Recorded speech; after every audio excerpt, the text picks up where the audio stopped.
अस्सलाम वालेकुम नाज़रीन। ये कहानी सिर्फ तेल की नहीं है, ये कहानी ताकत के बदलते हुए तसव्वुर की है।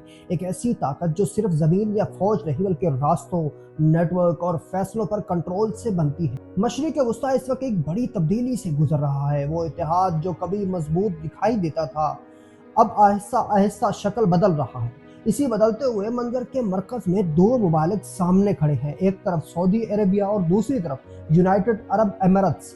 कुछ साल पहले तक ये दोनों ममालिक एक दूसरे के करीबी इत्तेहादी थे। यमन की जंग हो, ईरान के खिलाफ पॉलिसी हो या खलीजी सियासत के बड़े फैसले हो, इन दोनों का मौक़िफ़ तकरीबन एक जैसा ही होता था। लेकिन वक्त के साथ ये हम आहंगी कमज़ोर पड़ने लगी और आज सूरत हाल ये है कि दोनों ममालिक बज़ाहिर एक ही कैंप में हैं, मगर अमली तौर पर अलग अलग रास्तों पर चल रहे हैं। इस तब्दीली को समझने के लिए हमें एक कदम पीछे जाकर बुनियादी सवाल देखना होगा।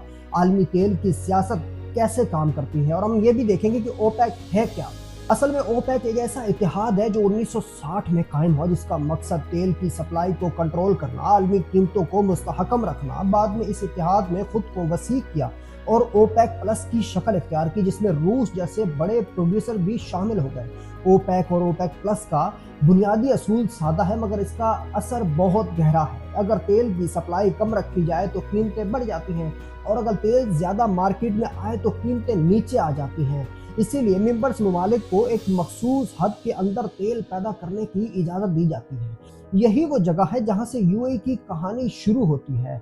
यूएई दुनिया के बड़े तेल पैदा करने वाले ममालिक में शामिल है। ओपेक प्लस में इसकी पोजीशन तकरीबन चौथे नंबर पर रही है, जहां ये रोजाना तकरीबन 3 से 4 मिलियन बैरल तेल पैदा करता है। इसके पास सलाहियत इससे भी ज्यादा पैदावार की है, लेकिन ओपेक के कोटा सिस्टम के तहत इसे अपनी पैदावार को महदूद रखना पड़ता है। यही बज़ाहिर एक तकनीकी मसला लगता है, मगर हकीकत में ये एक स्ट्रेटेजिक रुकावट थी।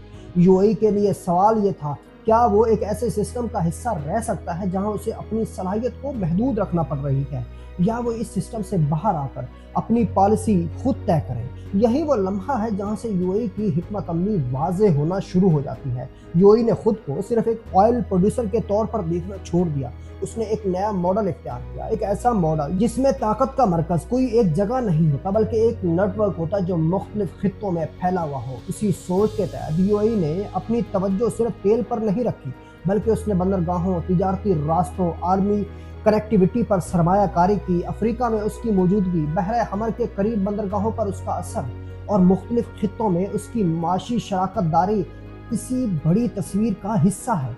यूएई के आलमी ताल्लुकात भी इसी हिकमत अमली को जाहिर करते हैं। उसने इजराइल के साथ खुले तौर पर ताल्लुकात कायम किए, जिससे उसे टेक्नोलॉजी और दिफाई शोबों में फ़ायदा मिला। इसी तरह इंडिया के साथ उसकी शराकत दारी तवानाई, तिजारत और मुस्तकबिल की मार्केट के तनाजुर में बहुत अहम समझी जाती है। दूसरी तरफ रिपोर्ट्स के मुताबिक सऊदी अरब के पाकिस्तान के साथ, तुर्की और मिस्र के साथ बढ़ते हुए ताल्लुकात ने भी खित्ते में एक नई सफ़बंदी पैदा कर दी है, जहां यूएई और सऊदी अरब के मफादात हर जगह एक जैसे नहीं रहे।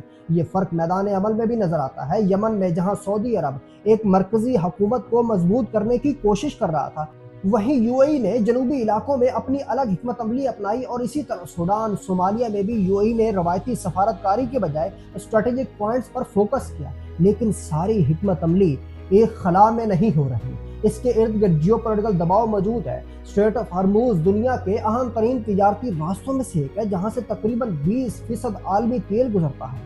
ईरान के साथ कशीदगी बढ़ने पर यही रास्ता दबाव में आ गया, जिससे खलीजी ममालिक खास तौर पर यूएई बराह रास्त मुतासिर हुआ। इसी दौरान जब आलमी मार्केट में तेल की कीमतें तेजी से बढ़ रही थी, तो यूएई ने ओपेक से निकलने का फैसला ले लिया। इसी फैसले को सरकारी तौर पर कौमी मफाद से जोड़ा गया, लेकिन हकीकत में ये एक बड़ी स्ट्रेटेजिक शिफ्टिंग थी। ओपेक से बाहर आकर यूएई अपनी मर्जी के मुताबिक पैदावार बढ़ा सकता है, अपनी मार्केट खुद बना सकता है, अपने फैसलों में ज्यादा आज़ाद हो सकता है। लेकिन आज़ादी के साथ एक कीमत भी होती है। यूएई को कई चैलेंजेस का सामना भी करना पड़ रहा है। यमन में उसका असर कम हो रहा है, सूडान में उसके मंसूबे मुतासिर हो रहे हैं, इस जंग में उसकी तवानाई के मरकज पर हमले भी हुए हैं, सेहत को नुकसान पहुंचा, ऑयल एक्सपोर्ट्स पर जुज़वी तौर पर हमले हुए। ये तमाम अवामिल ये जाहिर करते हैं कि यूएई की हिकमत अमली जितनी जारहाना है, उतनी ही हसास और रिस्की है। ایک ساتھ کئی خطوں میں اثر قائم کرنے کی کوشش میں بعض اوقات رسک ہوتا ہے، وسائل پر دباؤ پڑتا ہے اور اتحادیوں کے ساتھ تعلقات میں تناؤ پیدا ہو جاتا ہے۔ آخر میں ہمیں یہ سمجھنا ہوگا کہ دنیا ایک نئے مرحلے میں داخل ہو چکی ہے۔ تیل اب اہم ہے لیکن وہ واحد طاقت نہیں رہا۔ آج کی دنیا میں تجارت، ٹیکنالوجی اور کنیکٹیوٹی وہ عوامل ہیں جو مستقبل کا تعین کریں گے۔ یو اے ای نے اس حقیقت کو پہلے ہی قبول کر لیا اور وہ خود کو ایک ایسے ملک میں تبدیل کر رہا ہے جو صرف تیل پیدا نہیں کرتا بلکہ عالمی نظام میں مرکزی کردار ادا کرنا چاہتا ہے۔ ایک ایسا کردار جہاں سے تجارت، اثر و رسوخ اور فیصلے تینوں گزرتے ہیں، لیکن اس کے اتحادی وہ ہیں جو آئیڈیالوجیکل کسی تجارت اور کسی اثر و رسوخ کو نہیں مانتے، جس میں ایک اسرائیل ہے اور دوسرا انڈیا ہے۔ اللہ نگہبان، اپنا خیال۔